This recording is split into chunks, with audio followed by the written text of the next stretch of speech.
Hey, what's up? Today we're going to talk a little bit about feeling behind and what that means. So to feel behind means that you think others are ahead.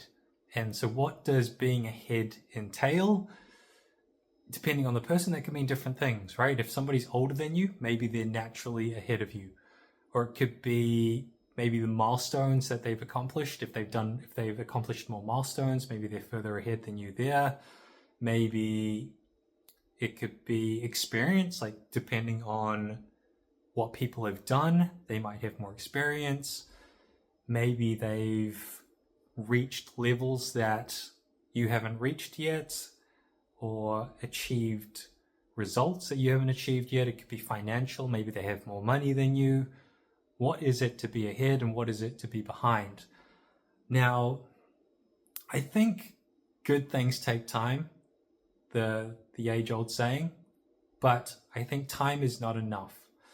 So some examples where this might be true even is if you look at small insects or things like that maybe don't take that their life cycles are short and maybe they don't take that long to incubate the babies, whereas a human baby takes about 9 months to incubate and form, develop, but ultimately a human baby ends up with a longer life cycle.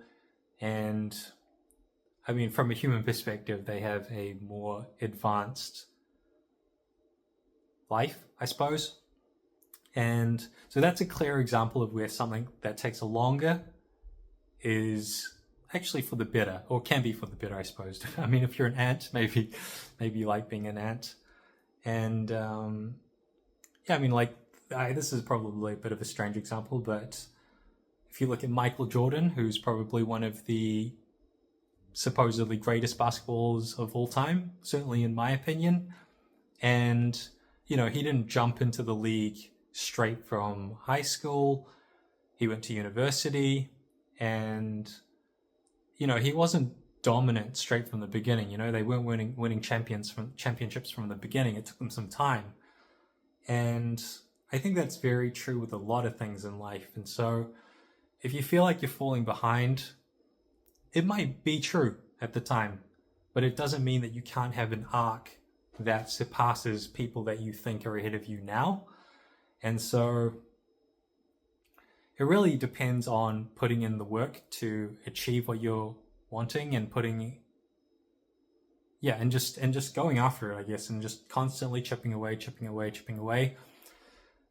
I forget what the saying is, but there's some kind of saying that, or I'm sure there is some kind of saying that suggests that, you know, if you're full, you're less hungry, I suppose. I mean, if you can kind of extract what I mean by that. So, you know, if you're hungry, then you're going to do whatever it takes to get food. But when you're full, you can kind of take a step back. And so it's one of those things as well where if you're the top in whatever you're doing, if you're number one, you're only number one for a period of time because you're going to get older, new people are going to come that are better, and maybe you'll have a world record that lasts for a very long time, or it could very well be forever potentially. But in most cases, I think better people come, better technologies come,